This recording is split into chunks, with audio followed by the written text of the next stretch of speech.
Hi hello అందరికీ నమస్తే. Welcome to my channel PR academy. AP high court notification రానే వచ్చింది. ఈ నోటిఫికేషన్లో 300 పోస్టులు ఉన్నాయని అందరికీ తెలుసు.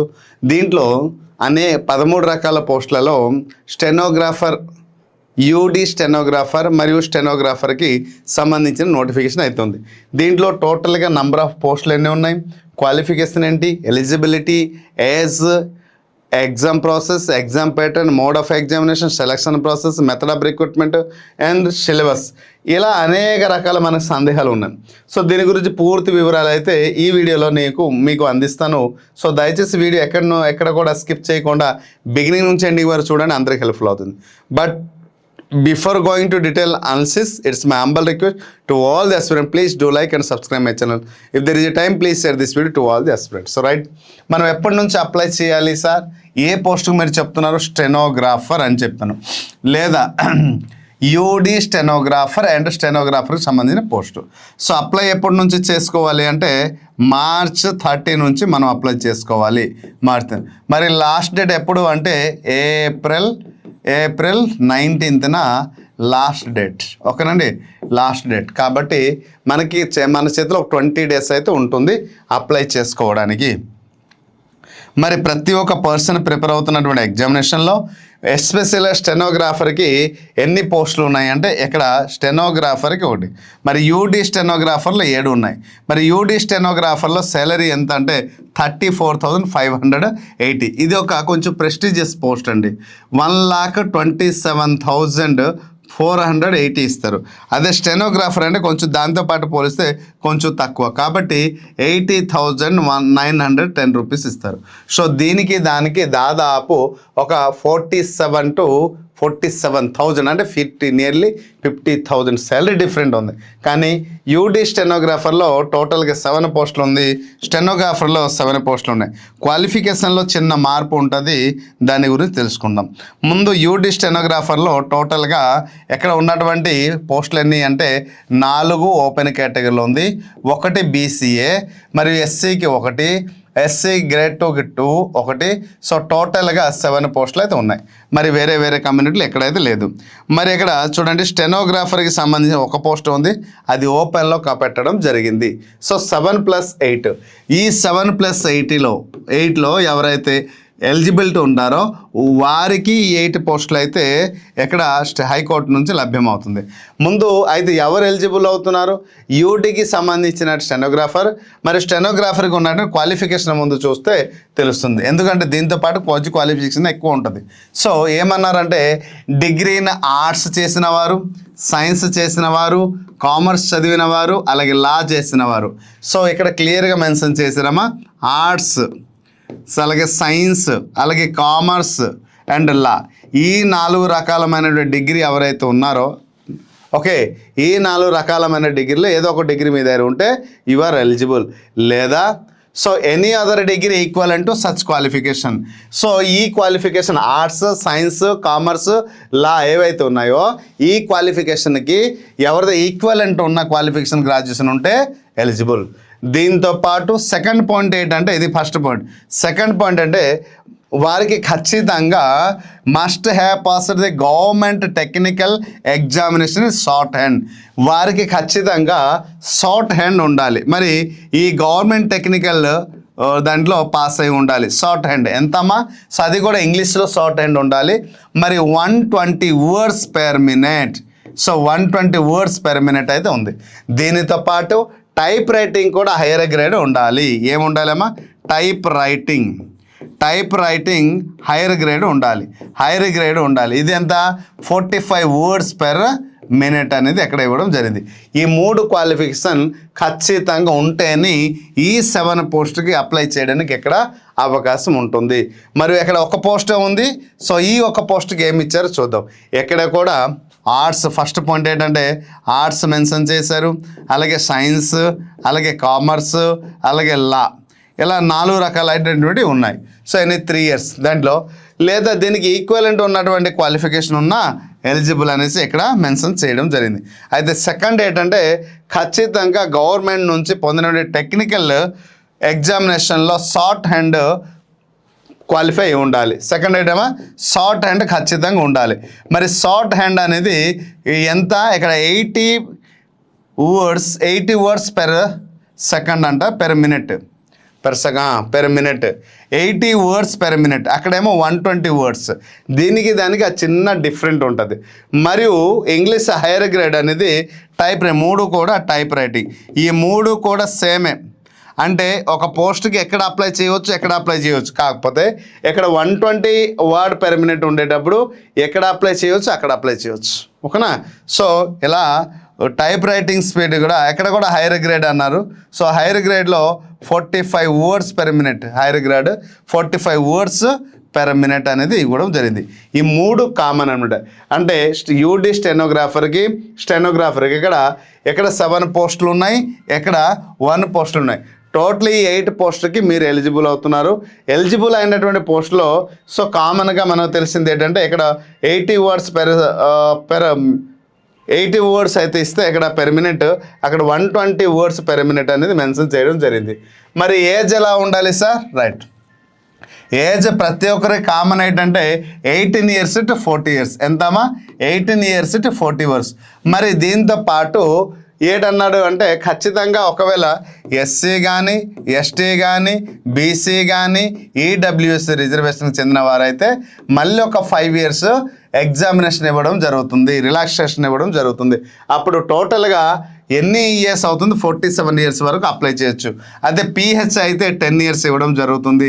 ప్లస్ అక్కడ 10 కలిపితే 52 years వరకు పిహెచ్ వరకు అయితే అప్లై చేయడానికి ఇక్కడ అవకాశం ఉంది. ఓకే, సో అయితే పిహెచ్ కేటగిరీలో పోస్ట్ ఉంటే అప్లై చేయొచ్చు, లేకపోతే లేదంటే ఓపెన్ కేటగిరీలో ఎలిజిబిలిటీ ఉంటే చూస్ చేయొచ్చు. అయితే రిజర్వేషన్లో చూసాము. రిజర్వేషన్లో మనం చూసినటువంటి పోస్టులో యూడి స్టెనోగ్రాఫర్కి అయితే కొన్ని రిజర్వేషన్లు ఉన్నాయి, మరి కొన్నిట్లేదు. స్టెనోగ్రాఫర్కి అయితే రిజర్వేషన్లో పోస్ట్ లేదు, ఓపెన్ కేటగిరీలోనే పోస్టు ఇవ్వడం జరిగింది, ఎందుకంటే తక్కువ పోస్టులు కాబట్టి. నెక్స్ట్, ఈ డాక్యుమెంట్ అప్లోడ్ చేసేటప్పుడు తీసుకోవాల్సిన జాగ్రత్తలు చాలా ఉంటాయి. మన దగ్గర ఉన్నటువంటి అన్ని ఒరిజినల్ డాక్యుమెంట్స్ మాత్రమే అప్లోడ్ చేయాలి. మరి ఏ డాక్యుమెంట్స్ ఉండాలి, ఏవి ఉండకపోతే పనికిరాదు. ఎందుకంటే మనం అప్లై చేసినప్పుడు డాక్యుమెంట్ ఏవైతే ఉంటుందో అదే డాక్యుమెంట్ వెరిఫికేషన్ రోజు ఉంటుంది. ఇది ఒకటైతే తప్ప you are eligible, otherwise you are not eligible అని ఇక్కడ మెన్షన్ చేస్తారు కనుక. రెండోది మెథడ్స్ ఆఫ్ రిక్రూట్మెంట్ అన్నారు. ఏంటన్నారమ్మా? మెథడ్స్ ఆఫ్ ఏ విధంగా రిక్రూట్మెంట్ చేస్తారు. యూడి స్టెనోగ్రాఫర్ అండ్ స్టెనోగ్రాఫర్కి సంబంధించినటువంటి స్టాండర్డ్ ఏ లెవెల్లో ఉంటుంది, డిగ్రీ లెవెల్లో ఉంటుంది క్వశ్చన్ పేపర్. మరి ఇక్కడ జీకే అండ్ మెంటల్ ఎబిలిటీ ఉంటుంది. జీకే నుంచి ఎన్ని మార్కులు ఉంటుంది అంటే 40 marks ఉంటుంది. మరి మెంటల్ ఎబిలిటీ నుంచి ఎన్ని మార్క్స్ ఉంటుంది అంటే 40 marks. ఎలా టోటల్గా 80 marks వస్తుంది. ఈ 80 marksకి ఎవరికైతే హైయెస్ట్ మార్క్ వస్తుందో వారికి అపాయింట్మెంట్ ఇవ్వడం జరుగుతుందా, లేకపోతే ఇంకేమైనా ప్రాసెస్ ఉందా ఎక్కడ తెలుసుకుందాం. సో చూడండి, ఈ కంప్యూటర్ బేస్డ్ టెస్ట్ అయితే మనకి నిర్వహిస్తారు. ఈ సిబిటీలో టోటల్గా 80 marks జరుగుతుంది. ఎన్ని క్వశ్చన్స్ అంటే 80 questions 80 marks. మరి ఎన్ని నిమిషాల్లో జరుగుతుంది అంటే 90 minutesలో జరుగుతుంది. ఎన్ని నిమిషాలమ్మా? 90 minutesలో అయితే జరుగుతుంది. ఇది మనం గమనించాల్సింది. రైట్. సో అయితే ఈ క్వశ్చన్ పేపర్ కూడా తెలుగు అండ్ ఇంగ్లీష్ బోత్ లాంగ్వేజ్లో ఉంటుంది. అయితే ఇక్కడ ఒక క్లియర్గా విషయానికి అక్కడ క్లియర్గా మెన్షన్ చేశారు. ఏంటి సార్ అంటే ఈ పాయింట్ చూడండి 6th. సో ఎవరైతే యూడి స్టెనోగ్రాఫర్ అండ్ స్టెనోగ్రాఫర్కి అప్లై చేస్తున్నారో ఈ సిబిటి అనేది కేవలం వారికి అర్హత పరీక్ష మాత్రమే, అంటే క్వాలిఫై నేచర్ రూపంలో మాత్రమే ఉంటుంది. సో క్వాలిఫై అంటే ఇక్కడ 80/80 వచ్చినా కూడా మీకు ఉద్యోగము ఇవ్వరు. సో కాబట్టి ఇది క్వాలిఫై నేచర్ కాబట్టి మినిమం క్వాలిఫై మార్క్స్ రావాలి. మరి మినిమం క్వాలిఫై మార్క్స్ వస్తేనే ఎక్కడ ఇవ్వడం జరుగుతుంది. అందుకోసే మెరిట్ లిస్ట్ చూసేటప్పుడు ఎవరిదైతే స్కిల్ టెస్ట్లో ఎక్కువ మార్క్స్ వస్తుందో ఆ స్కిల్ టెస్ట్ ఆధారంగా మీకు అపాయింట్మెంట్ ఇవ్వడం జరుగుతుంది. సో సిబిటి అనేది కేవలం క్వాలిఫై నేచరే కాబట్టి ఇది గమనించాలి. అయితే ఇక్కడ ఏంటి సార్ ఈ క్వాలిఫై నేచర్ అంటే ఎన్ని మార్క్స్ రావాలి సార్? 80 marks కంటే మనకి టోటల్గా ఎగ్జామ్లో ఎన్ని మార్క్స్ జరుగుతుంది? 80 marks. మనకి ఓసీ అండ్ ఈడబ్ల్యూఎస్ 2 కమ్యూనిటీ వారు ఉంటారు. వీరికి ఎంత ఇచ్చారంటే 40%. 40% అంటే ఎంతమ్మా? 32 మార్క్స్ రావాలి, ఖచ్చితంగా 32 మార్క్స్ రావాలి. మరి బీసీ వారికి అయితే 35% అందించన్నారు. మరి 35 అంటే ఎంతమా 28 మార్క్స్ రావాలి.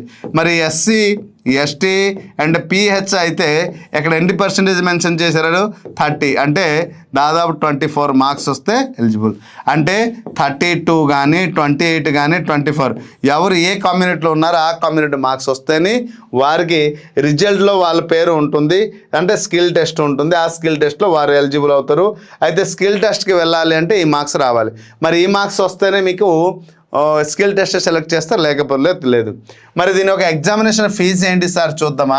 సో ఓసీ వారికి అలాగే ఈడబ్ల్యూఎస్ వారికి బీసీ వారికి అయితే 800 ఉంటుంది.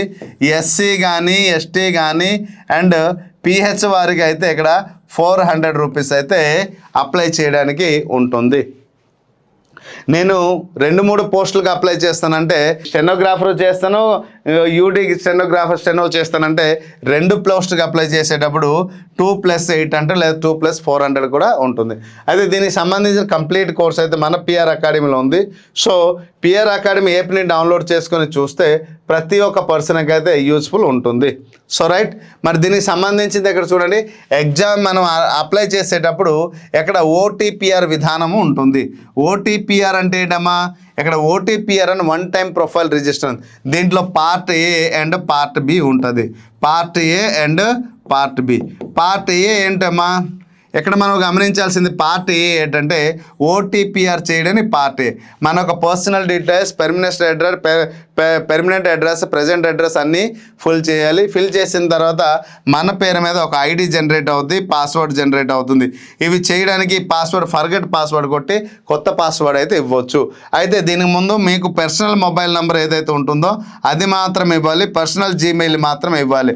ఎందుకంటే నోటిఫికేషన్ వచ్చినప్పటి నుంచి, అప్లై చేసినప్పటి నుంచి మరియు అపాయింట్మెంట్ ఇచ్చినంత వరకు, మీకు ఉద్యోగం వచ్చి మీరు అపాయింట్మెంట్ ఇచ్చినంత వరకు ప్రతి ఒక్క అప్డేట్ దాని మెయిల్కి వస్తుంది. కాబట్టి నెక్స్ట్ పార్ట్ ఏ అయిపోయిన తర్వాత ఓటీపీఆర్ మొత్తం కంప్లీట్ అయిన తర్వాత పార్ట్ బి అంటారు అప్లికేషన్ ప్రాసెస్. మరి అప్లికేషన్ ప్రాసెస్ పార్ట్ బిలో ఉంటుంది. ఇన్ కేస్ మీకు ఏమైనా డౌట్ ఉంటే మెయిల్ చేయవచ్చు లేదా ఫోన్ చేయవచ్చు కూడా హెల్ప్ డెస్క్ లైన్కి. So this is the detail information. Okay, మరి అన్నీ చెప్పేసిన తర్వాత లాస్ట్ ఇంకోటి మిగిలింది sir. Yes, what is that syllabus. Syllabus is a very స్టెనోగ్రాఫర్కి మరియు ఇక్కడ గ్రేడ్ స్టెనోగ్రాఫర్ చూడండి, యూడి స్టెనోగ్రాఫర్ మరియు ఇక్కడ మన జనరల్ ఉన్నటువంటి స్టెనోగ్రాఫర్కి ఉన్నటువంటి సిలబస్. సో జనరల్ నాలెడ్జ్ నుంచి 40 మార్క్స్, మెంటల్ ఎబిలిటీ నుంచి 40 మార్క్స్, టోటల్గా 80 మార్క్స్ ఉంటుంది. ఈ 80 మార్క్స్లో national current affairs, international current affairs, Indian history, Indian geography, art and culture of India, Indian polity and governments, Indian economy basic of micro and micro economics, science and everything life. ఓకేనా, ఇది 40 మార్క్స్కి మీకే question వస్తుంది. అయితే దీంతో పాటు related topics కూడా చదవాలి. మరి science and life everyday's life అంటే physics, chemistry, biology and science and technology, అలా 4 సబ్జెక్టులు వస్తాయి. మరి అక్కడ sitting arrangement, series, verbal and non verbal, relationship and coding decode, verbal and non verbal, distance analysis, syllogism, logical operation and similarity and dissimilarity. అలాగే ఇక్కడ ఒక 9 topics ఉన్నాయి. దీనికి రిలేటెడ్ టాపిక్స్ కొన్ని ఉంటాయి. సో టోటల్గా 40 మార్క్స్ 80 మార్క్స్కి అయితే ఎగ్జామ్ ఉంటుంది. ఈ 80 మార్క్స్ ఎగ్జామ్లో ఎవరైతే క్వాలిఫై మార్క్స్ వస్తో వారికి స్కిల్ టెస్ట్ నిర్వహిస్తారు. స్కిల్ టెస్ట్లో ఎవరికైతే హైయెస్ట్ మార్క్ వస్తుందో అపాయింట్మెంట్ ఇస్తారు. మరి స్కిల్ టెస్ట్ ఎప్పుడు నిర్వహిస్తారు ఏంటి అనేది అది ప్రభుత్వం అనేది హైకోర్టు వారు పర్టికులర్ డేట్ అని మెన్షన్ చేస్తారు. ఆ డేట్లో మీకు చెప్పడం జరుగుతుంది. ప్రతి ఒక్క ఆస్పిరెంట్కి అయితే హెల్ప్ఫుల్ అవుతుంది. So this is the detail information about the stenographer and UD stenographer గురించి క్లియర్గా చెప్పడం జరిగింది. ఒకే వీడియోలో ప్రతి ఒక్కటి ఇన్ఫర్మేషన్ అందించాను కాబట్టి వీడియో అందరికీ హెల్ప్ఫుల్ అవుతుంది. దయచేసి షేర్ చేస్తానని ఆశిస్తున్నాను. Hope you understand clearly. Thank you. And before going to conclude, ఖచ్చితంగా మన కోర్స్ తీసుకోండి. ఈజీగా మీరు క్వాలిఫై అవుతారు. ప్రతి ఒక్క ఆస్పిరెంట్కి హెల్ప్ఫుల్ అవుతుంది. Hope you understand. సో ఈ వీడియోలో మీరు పరిపూర్ణమైన అవగాహన పొందాను అని అనిపిస్తే మీ యొక్క ఒపీనియన్ కామెంట్ బాక్స్లో కామెంట్ చేయండి. Hope you understand. Thank you.